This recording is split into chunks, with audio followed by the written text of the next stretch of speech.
দর্শক, সোজা কথা অনুষ্ঠানে আপনাদেরকে আবার স্বাগত জানাই। আমাদের সঙ্গে থাকার জন্য ধন্যবাদ। আজকে আমরা আলোচনা করছিলাম বিনিয়োগের ধীর গতি সম্পর্কে। আমাদের সঙ্গে আছেন জনাব মীর নাসির হোসেন ও জনাব ডক্টর আহসান এইচ মনসুর। আমি জনাব নাসির হোসেনের কাছে আবার যাই। আপনি নিশ্চয় লক্ষ্য করেছেন যে প্রথম আলো পত্রিকায় কয়েকদিন আগে একটা বেশ বড় নিউজ ছাপা হয়েছিল বিনিয়োগ সম্পর্কে। তারা বলেছে যে 1 লাখ কোটি অলস টাকা নিয়ে বসে আছে ব্যাংক, কিন্তু ঋণ নিচ্ছেন না শিল্প উদ্যোক্তারা। আপনার মন্তব্য? এই ব্যাংকগুলি যে অলস টাকার উপরে বসে আছে এটা সত্য, কিন্তু নাম্বার নিয়ে অনেকের দ্বিমত আছে, বা বিভিন্ন বাংলাদেশ ব্যাংক একরকম মনে করে, ব্যাংকার্স অ্যাসোসিয়েশন একরকম মনে করে, প্রথম আলো মিডিয়া। তবে এটা সত্য যে একটা বিরাট অঙ্কের টাকা অলস হয়ে পড়ে রয়েছে, যেটাই ইনভেস্ট করতে পারছে না। তার কারণ হচ্ছিল যে banks are not getting proper borrowers. ব্যাংকের টাকা দিয়ে টাকা তো ফেরত আসতে হবে। আপনি ইতিমধ্যে দেখেছেন যে ন্যাশনাল এনপিএল রেশিও অনেক বেড়ে গেছে জাতীয় পর্যায়ে। কারণ হচ্ছিল লোনটা সার্ভিসিং করতে পারছে না। তার একটা কারণ হচ্ছিল কতগুলি সেটব্যাক হয়েছে অর্থনীতিতে, পলিটিক্যাল আনরেস্টের জন্য হয়েছে, বিভিন্ন কারণে হয়েছে। তারপরে আন্তর্জাতিক বাজারে যে দ্রব্যমূল্য ওঠানামার ব্যাপার রয়েছে সেটাতে হয়েছে, যার জন্য লোন সার্ভিসিং হচ্ছে না। এখন বড়োয়ার পাওয়া যাচ্ছে না, টাকা রয়েছে বড়োয়ার পাওয়া যায়। আর ব্যাংকগুলি তো আমানতকারী, তারা তো কাস্টোডিয়ান অফ দ্য পাবলিক মানি, তাকে ফেরত দিতে হবে। ট্রু সেন্সে কিন্তু বড়োয়ার সেভাবে পাওয়া যাচ্ছে না। আর যে জিনিসটা উনি বললেন যে বড়োয়ারদের মধ্যে একটা পরিবর্তন হয়েছে, বা তারা ঠিক প্রপারলি সেটা ইউটিলাইজ করতে হবে, এটা হয়েছে কি কিছু কিছু বড়োয়ার রয়েছে যাদের টার্গেট করে সবগুলি ব্যাংক দৌড়চ্ছে ঋণ দেওয়ার জন্য। আবার নতুন নতুন ব্যাংক এসছে, তারা তো ঋণ দিতে হবে, তাদের তো ঋণ না দিলে তারা করবে কিভাবে। এখন হচ্ছে কি, যার টাকার দরকার নেই কিন্তু তাকে মনে করছে ব্যাংক যে ভালো বড়োয়ার, তার কাছে গিয়েও কিন্তু দেখা যাচ্ছে ওভার এক্সপোজ সে হয়ে যাচ্ছে। একসময় সেও দেখা যাচ্ছে যে পিলো পাসিং করছে এক ব্যাংক থেকে নিয়ে। এই জিনিসটা কিন্তু ঘটে যাচ্ছে। এটা যদি বেশি দিন চলতে থাকে তাহলে কিন্তু কোনো বাংলাদেশের কতগুলি বড় আর এত সাইজে বড় হয়েছে, ওরা একটা দুটো যদি যে কোনো কারণে অসুবিধার মধ্যে পড়ে যায়, তাহলে ব্যাংকিং সেক্টরে কিন্তু একটা অসুবিধার সৃষ্টি হবে। সেই জন্য এটা সত্য যে টাকা রয়েছে, টাকা নেওয়ার লোক নেই। এটাই তো প্রমাণ করে যে বিনিয়োগের এখান তো বিনিয়োগ করলে তো ব্যাংক থেকেই টাকা নিত। জনাব মনসুর, এখানে আরেকটা একটা জিনিস আমি একটু অ্যাড করবো, সেটা হলো যে একটা লক্ষণীয় জিনিস হচ্ছে যে Bangladesh bank for reasons like competition বাড়ানোর জন্য, ইন্টারেস্ট রেটটাকে কমিয়ে আনার জন্য একটা এক্সটার্নাল বরোয়িং এর প্রভিশন ওপেন করে দিয়েছে মোটামুটি ভাবে, যেটা মানে প্রিমিয়াম যা বড়োয়ার ছিল, যারা ভালো বড়োয়ার, তারা কিন্তু দেয়ার ক্রেডিট ওয়ার্দি। বাংলাদেশেও তারা ক্রেডিট ওয়ার্দি, বহির্বিশ্বের কাছেও তারা ক্রেডিট ওয়ার্দি। ফলে নাসির সাহেব যদি চান, উনি বাইরে থেকেও টাকা আনতে পারেন, দেশের থেকেও টাকা নিতে পারেন, কারণ উনি আস্থা আছে ওনার উপর ব্যাংকারদের।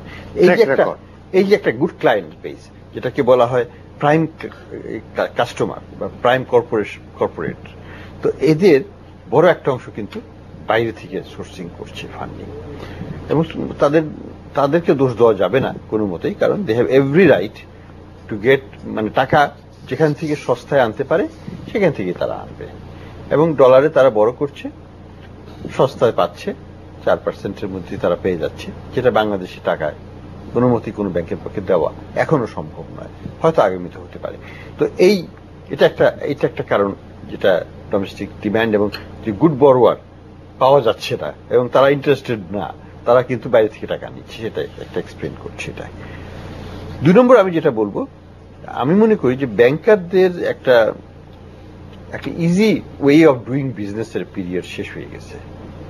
অর্থাৎ কিছু না করলেও তারা বেশ ভালো প্রফিট করতে পারত আনটিল ভেরি রিসেন্ট। এখন কিন্তু সেই সুযোগটা আস্তে আস্তে কমে আসছে।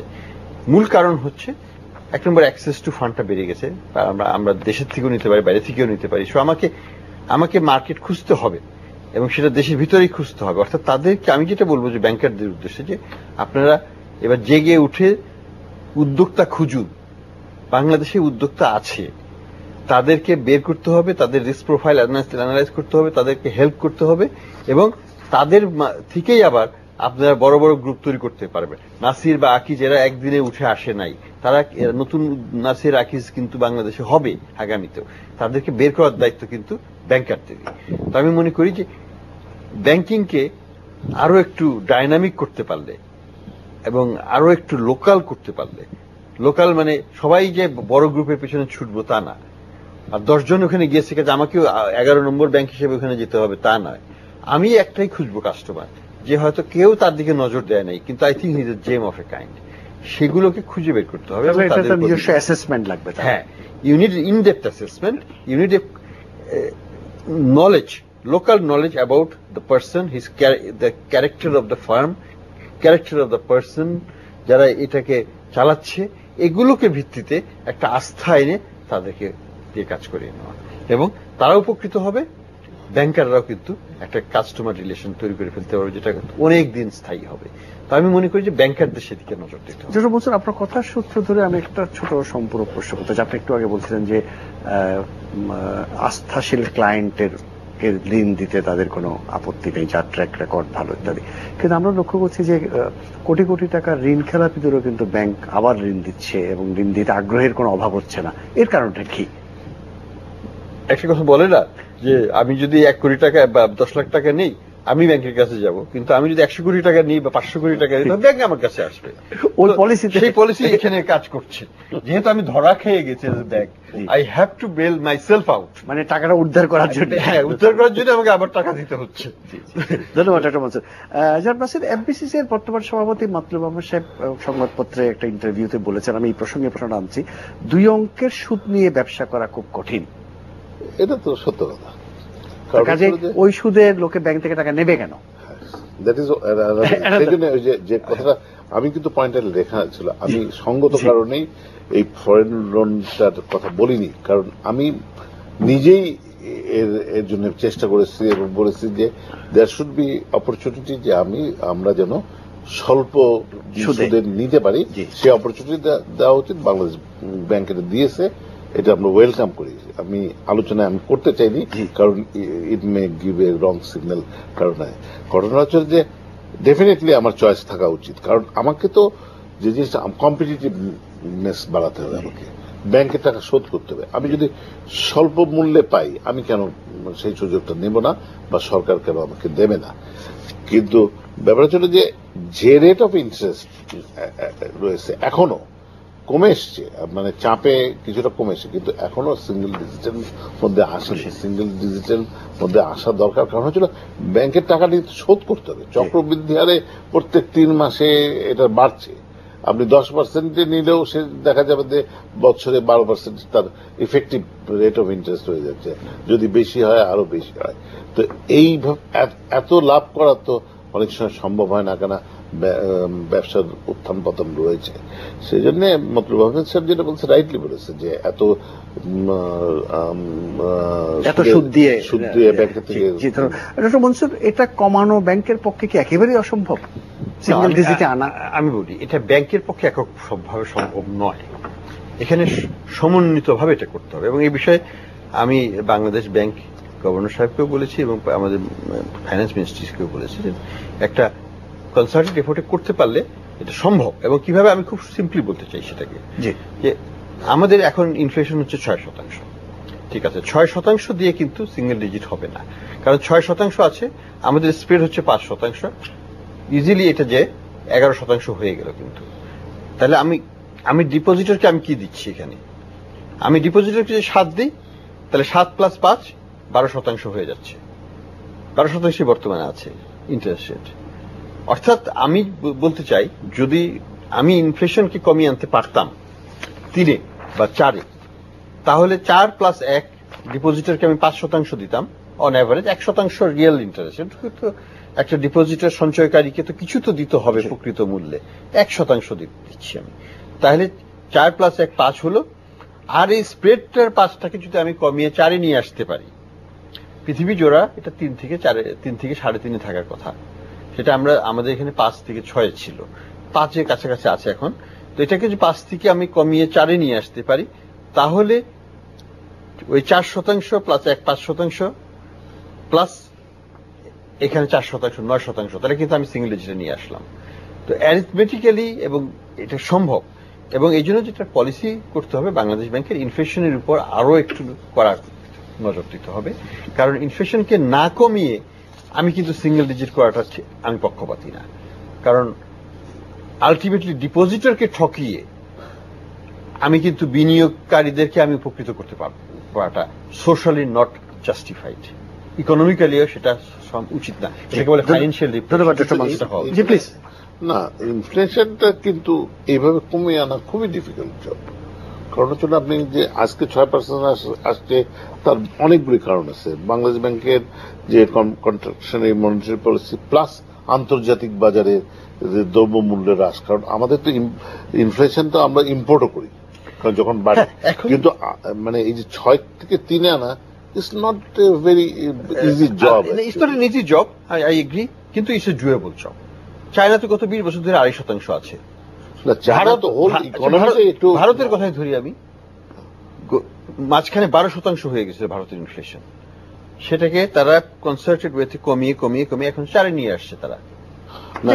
এটা সম্ভব কিন্তু, এবং এটা করতে পারলে তো আমাদের অনেক দিক থেকে উপকার হয়।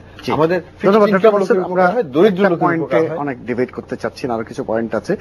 জনাব মীর নাসির শুরুতে বলতে চেয়েছিলেন যে বিদেশি বিনিয়োগকারী। আমি বলতে, প্রশ্নটা আমার হবে যে আমরা দেশি বিনিয়োগকারী সেরকম পাচ্ছি না, আমরা বিদেশি বিনিয়োগকারী এক্সপেক্ট করছি কেন? এখানে একটা প্রবলেমগুলো তো ঠিক থাকছে, এখানে সম্ভাবনা সৃষ্টি হয়েছে।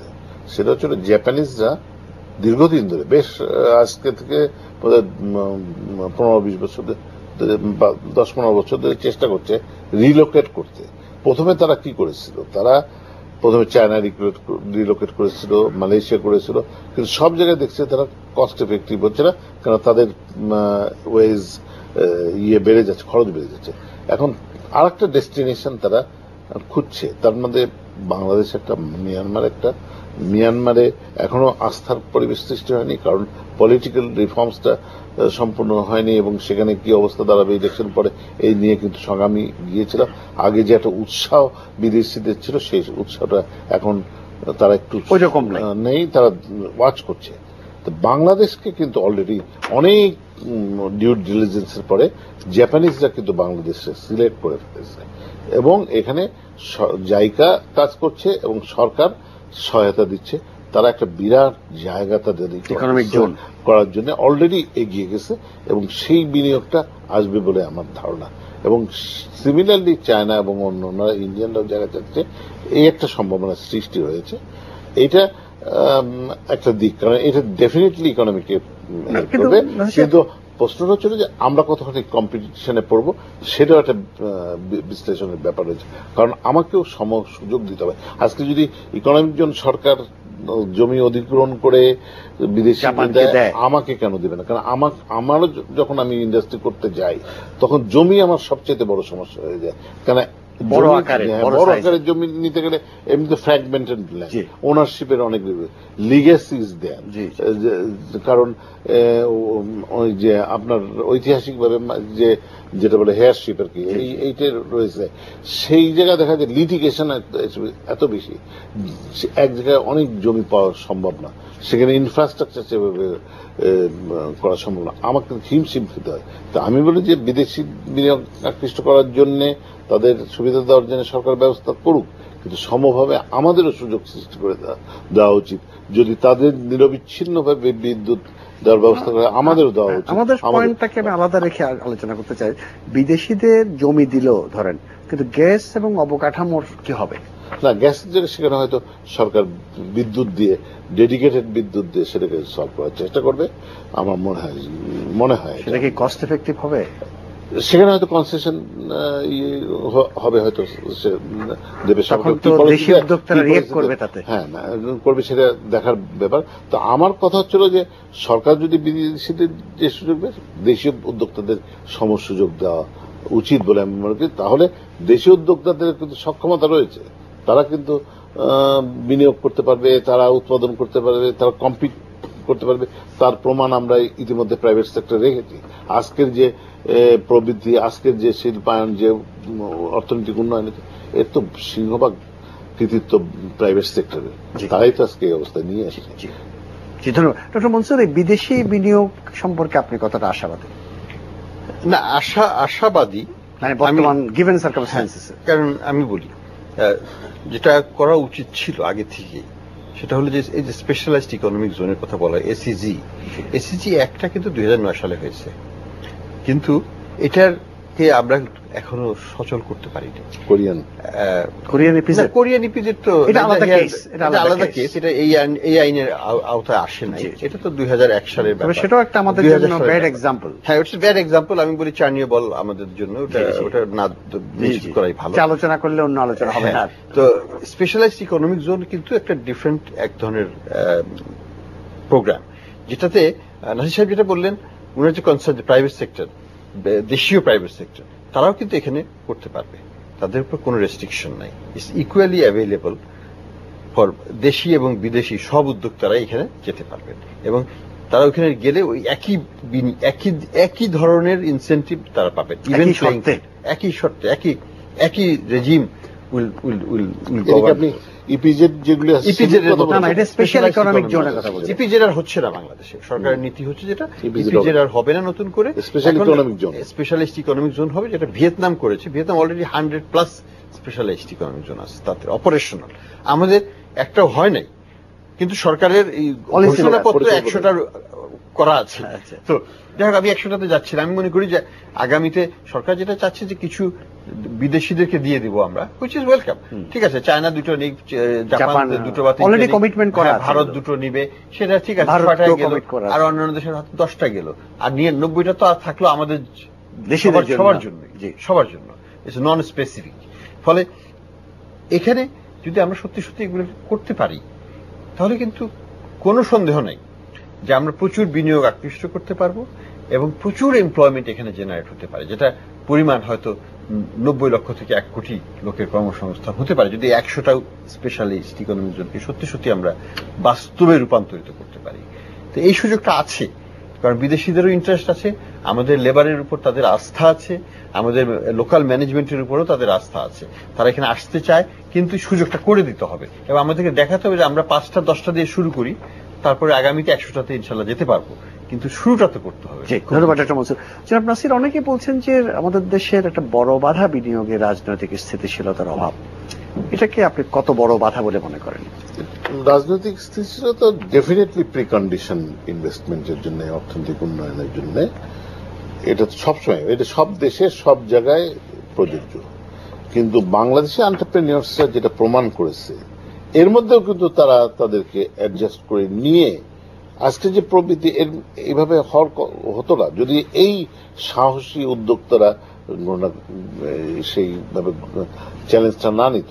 আপনার দিনে হরতাল হচ্ছে, রাতে তারা শিপমেন্ট করছে, ফ্যাক্টরিগুলি চলছে। এই যে চ্যালেঞ্জগুলি অনেক বাধার মধ্যেও কিন্তু পড়েছে, কিন্তু পলিটিক্যাল স্টেবিলিটি যদি থাকে, আমাদের ওই চিন্তাগুলি করতে হয় না, এবং it helps the process. Economic development বলেন, শিল্পায়ন বলেন, ডেফিনেটলি সেটাকে হেল্প করে। এবং আমার যেটা আরজি সবার কাছে, যে রাজনীতির জায়গায় থাকুক, অর্থনীতি যেন রাজনীতির দ্বারা ক্ষতিগ্রস্ত না হয়, এই জিনিসটা সবাইকে চিন্তা করতে হবে যারা রাজনীতির সাথে সম্পৃক্ত আছে। ধন্যবাদ জনাব নাসির। ডক্টর মনসুর, সরকারের কাছে আপনার পরামর্শ কি হতে পারে এই বিনিয়োগকে যদি আরেকটু চাঙ্গা করতে হয়, দেশি বা বিদেশি, সবগুলো বুলেট পয়েন্টে যদি একটা কথা বলেন? খুব সহজে আমি বলতে চাই যে ইন্টারেস্ট রেটটাকে কমিয়ে আনো, এটা অ্যাডমিনিস্ট্রেটিভলি না, মার্কেট ফোর্সের থ্রুতে। এবং সেটা করতে গেলে আমি যেটা বলছিলাম, আমাদের মূল্যস্ফীতিকে আরেকটু কমিয়ে ফেলতে হবে এবং আমাদের খারাপ লোনের পরিমাণটাকে দ্রুত কমিয়ে আনতে হবে থ্রু গুড ব্যাংকিং ম্যানেজমেন্টের থ্রুতে। এবং একই সাথে আমি বলবো সরকার কিছু বিনিয়োগ কার্যক্রমে হাত দেয়, যাতে বড় বড় কিছু প্রজেক্ট নিজস্ব বা অন্যান্য উদ্যোগে যেভাবেই হোক না কেন খুব দ্রুত একটা স্পেশাল অ্যারেঞ্জমেন্টে বাস্তবায়ন করে ফেলুক, এবং সেখানে যেন কোনো রকমের প্রতিবন্ধকতা না আসে। সেগুলো যদি আগামী 5 বছরের মধ্যে আমরা করে ফেলতে পারি, তাহলে কিন্তু বাংলাদেশের চেহারা পাল্টে দেওয়া যাবে। ধন্যবাদ জনাব নাসির। আপনার সাজেশন কি হবে? আমি তো ঘুরে ফিরে একটা জায়গায় আসবো, যে আমার প্রাইমারি এনার্জি সলিউশন যদি সরকার করে দিতে পারে, সবচেয়ে যত দ্রুত করবে ততই কিন্তু বিনিয়োগ হবে, ততই অর্থনৈতিক উন্নয়ন হবে, প্রবৃদ্ধি হবে। কারণ আমি সবকিছু অ্যানালাইসিস আমার নিজের অভিজ্ঞতা থেকে দেখেছি, সেটা হচ্ছিল যে আপনার প্রাইমারি এনার্জির জন্য আমরা সাফার করছি, আমরা এক্সপ্যান্ড করতে পারছি না, আমরা ইনভেস্ট করতে পারছি না। সে সক্ষমতা আমাদের রয়েছে। সবাই আপনি যদি এটা করে দিতে পারেন, দেখবেন যে মানে রাতারাতি বিনিয়োগ চলে আসবে এবং অন্যান্য যে অসুবিধা সেগুলি ওভারকাম করতে পারবে। জমির ক্ষেত্রে কি করবে? জমিটা বললাম, জমির যে জিনিসটা সেখানে যে উনি যেটা বলে স্পেশাল ইকোনমিক জোনগুলি সরকার তৈরিভাবে করে সেখানে আমাদের ফ্যাসিলিটি করতে হবে। কারণ জমি কেনা এখন একটা খুব ডিফিকাল্ট ব্যাপার হয়েছে, জমি পাওয়া মুশকিল, একটা বিশেষ করে বড় প্রজেক্ট খুব ডিফিকাল্ট এবং এর বাইরে হওয়া উচিত না। কারণ এখানে আরেকটা যেটা আমি ইন্ডাস্ট্রিয়াল পলিউশন, ইন্ডাস্ট্রিয়াল পলিউশন ছাড়াও আমরা তো একটা ছোট মানে ল্যান্ডের দিক দিয়ে ছোট, পার ক্যাপিটাল ল্যান্ড হোল্ডিং খুব সীমিত, 11 ডেসিমেল বা তার ক্রমান্বয়ে কিন্তু কৃষি জমি আপনার ইন্ডাস্ট্রির দিকে চলে যাচ্ছে, নগরায়নে চলে যাচ্ছে। আমাদের তো ভবিষ্যতে যে মানে জনসংখ্যা বাড়ছে তাদের জন্য তো খাদ্য লাগবে, করতে হবে। সেই জন্য যে জায়গায় উৎপাদন হয় না, যে সমস্ত জায়গায়, সেইগুলি চিহ্নিত করে সরকার দ্রুত যদি ইকোনমিক গুলি করে দেয়, দরকার হলে এটা প্রাইভেট বিওটি হতে পারে, প্রাইভেট পাবলিক পার্টনারশিপে হতে পারে, করে যদি দেওয়া হয় তাহলে কিন্তু শিল্পায়নকে ডেফিনেটলি ত্বরান্বিত করবে বা হেল্প করবে। এনার্জির ব্যাপারে ডক্টর মনসুর, সরকার যেসব পদক্ষেপ নিয়েছে, আপনি কি মনে করেন যে দূর ভবিষ্যতে ইন্ডাস্ট্রিয়াল সেক্টরে এই প্রবলেম থাকবে না? দেখুন, সরকারের পদক্ষেপ যে একেবারে খারাপ তা বলবো না, কিন্তু এখানে আরো রিব্যালেন্সিং এর প্রয়োজন আছে। এই ধরনের স্মল স্কিমগুলো থেকে বের হয়ে কত তাড়াতাড়ি আমরা মিডিয়াম টু লার্জে যেতে পারবো। এই যে কয়লা ভিত্তিক যেগুলি হয়েছে, অনেকগুলো কিন্তু কথাবার্তা হচ্ছে, কিন্তু এগুলো দ্রুত বাস্তবায়ন প্রয়োজন। এখানে আমি মনে করি যে আমরা সাফিসিয়েন্ট স্পিডে এখনো এগুতে পারিনি। ধরেন মাতার বাড়িতে যতগুলো প্রকল্প আছে সেটা হাতে গুনলে কিন্তু ওখানে প্রায় 8,000 থেকে 10,000 মেগাওয়াট ওইখানেই হতে পারে, কিন্তু সেগুলো কিন্তু এখনো পরিকল্পনা। এগুলোকে বাস্তবায়ন যদি না করতে পারি খুব তাড়াতাড়ি, তাহলে কিন্তু আমরা সিরিয়াস পাওয়ার শর্টেজে আবার চলে যাব আগামীতে, এবং সেটা কোনো মতেই কাম্য নয়। বেসিক যে উনি যেটা বললেন, গ্যাস তো আমাদের সাপ্লাই লিমিটেড, গ্যাস দিয়ে আমরা পারবো না, এটা আমাদেরকে এলএনজি আনতে হবে দ্রুত, কয়লা ভিত্তিক যেগুলো করতে হবে সেগুলোকেও দ্রুত করতে হবে, যাতে আমরা একটা সুলভ মূল্যে আমরা বিদ্যুৎ দিতে পারি আমাদের উদ্যোক্তাদেরকে। ধন্যবাদ। কোন লাস্ট কোনো কমেন্ট করবেন? আসলে না, আমি তো বললাম ব্যাপারটা ছিল যে বাংলাদেশে একটা উদ্যোক্তা শ্রেণী সৃষ্টি হয়েছে, তারা কিন্তু বাংলাদেশকে এগিয়ে নিয়ে যেতে পারবে। শুধু দরকার এনাবেলিং এনভায়রনমেন্ট। এনাবেলিং এনভায়রনমেন্ট হলে আমরা কিন্তু এগিয়ে নিয়ে যেতে পারবো। তখন দেখা যাবে যে বিদেশি বিনিয়োগ আসছে, সবই হচ্ছে। দেশি বিনিয়োগকারীরা যদি বিনিয়োগ না করতে পারেন তো বিদেশি বিনিয়োগকারীরা কিভাবে বিনিয়োগ করবে? সেই পরিবেশটা সবাই সৃষ্টি করতে হবে। আর একটা জিনিস হচ্ছিল, উদাহরণ যে দু একটা ঘটনা হয়েছে, এগুলি তড়িৎ ব্যবস্থা নেওয়া উচিত, কোন রং মেসেজ যেন না যায় যে বিদেশি দু একটা হত্যার ঘটনা হয়েছে। এই জিনিসটা কিন্তু সরকারের ডেমনস্ট্রেট করার দরকার খুব তাড়াতাড়ি, যে তাদের দোষীদের চিহ্নিত করে শাস্তির মধ্যে আনা, যাতে এক্সাম্পলের একটা পানিশমেন্ট হয়। এই মেসেজটার জন্য বিনিয়োগকারীদের মানে বিদেশিদের কাছে যায় যে বাংলাদেশ আসলে কিন্তু অনেক শান্ত একটা জায়গা, সেই জায়গাটার একটা বিরূপ একটা প্রতিচ্ছবি উঠে আসে। এটা মানে আমাদের অ্যাড্রেস করা খুব দরকার বলে। ধন্যবাদ জনাব মীর নাসির হোসেন, ধন্যবাদ ডক্টর আহসান এইচ মনসুর। প্রিয় দর্শক, আমাদের নির্ধারিত সময় শেষ হয়েছে। আজকে আমরা আলোচনা করছিলাম বিনিয়োগের ধীর গতি সম্পর্কে। অনেক দিক থেকে বিষয়টা আমাদের সম্মানিত দুজন আলোচক আলোচনা করেছেন, অনেকগুলো পরামর্শ দিয়েছেন। আশা করি সরকারের সংশ্লিষ্ট মন্ত্রণালয়, সরকারের নীতি নির্ধারক, জাতীয় সংসদে শিল্প বাণিজ্য বিষয়ক সংসদীয় কমিটি, তারা যদি বিষয়গুলো নিয়ে আরো চিন্তা ভাবনা করেন, বিশেষজ্ঞদের সঙ্গে মত বিনিময় করেন, ব্যবসায়ী সম্প্রদায়ের নেতৃবৃন্দের সঙ্গে মত বিনিময় করেন, আমাদের বিশ্বাস এই স্থবিরতা আমরা কাটিয়ে উঠতে পারবো এবং উপযুক্ত পদক্ষেপ নিলে দেশি বিনিয়োগকারী বিদেশি বিনিয়োগকারীর সংখ্যা আরো বাড়বে। এবং ব্যাংক এবং সুদ সম্পর্কে যেটা বলা হয়েছে সেটাও ঠিকভাবে অ্যাড্রেস করা দরকার, এবং ডক্টর মনসুর একটি বিশেষ পরামর্শ দিয়েছেন, সেটাও আরো বিস্তারিতভাবে আলোচনা করে সিদ্ধান্ত নিলে এই পরিস্থিতির হয়তো অবসান হতে পারে। আমরা সবাই আশাবাদী যে সরকার তার নানা সীমাবদ্ধতার মধ্যেও বিনিয়োগের ব্যাপারে অনেকগুলো গুরুত্বপূর্ণ সিদ্ধান্ত গ্রহণ করবে এবং সেই সিদ্ধান্ত বাস্তবায়ন করবে দ্রুত গতিতে। বাংলাদেশে অনেক ভালো সিদ্ধান্ত সরকারিভাবে গৃহীত হয়, কিন্তু তার বাস্তবায়ন বড় স্লথ গতিতে হয়। আমরা ঢাকা চট্টগ্রাম 4 লেনের কাজ যেভাবে দেখছি, এটা কমিটেড টাইমের চেয়ে অনেক বেশি সময় নিয়েছে। এরকম অনেকগুলো এক্সাম্পল দেওয়া যায়। এসব ব্যাপারে সরকারের শীর্ষ পর্যায় থেকে দৃষ্টি দেওয়া উচিত, যাতে কাজগুলো নির্ধারিত সময়ের মধ্যে শেষ হয়, নির্ধারিত টাকায় শেষ হয়। এই ধরনের ভুল দৃষ্টান্ত, খারাপ দৃষ্টান্ত যেন আমরা বারবার না করি। এরকম বহু বিষয়ে সরকারের দৃষ্টি আকর্ষণ করে আজকের সোজা কথা অনুষ্ঠান আমরা এখানেই শেষ করছি। সবাইকে অনেক ধন্যবাদ। খোদা হাফেজ।